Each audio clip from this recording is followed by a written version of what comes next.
This story made is Muhammad Hasnan. The Unspoken Goodbye. Sarah sat by the window, watching the rain as it fell steadily outside.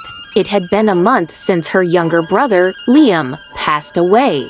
The house had never felt so empty, despite being filled with memories of him. Every corner reminded her of his laughter, his jokes, and their childhood mischief. They had always been close. Growing up, Sarah had protected him from the world, always making sure he was safe.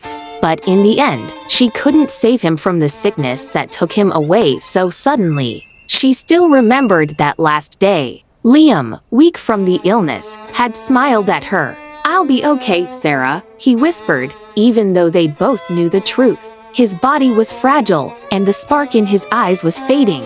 She wanted to tell him so much, wanted to apologize for the times she had been too harsh, wanted to thank him for all the love he'd given her. But the words never came. Instead, they sat in silence, holding hands, the weight of unspoken words heavy between them. When he slipped away that evening, Sarah was left with nothing but the echo of the things she should have said. The guilt gnawed at her, a constant reminder that time doesn't wait. Now, as she stared out at the rain, she realized that grief wasn't just about missing someone. It was about the regrets left behind.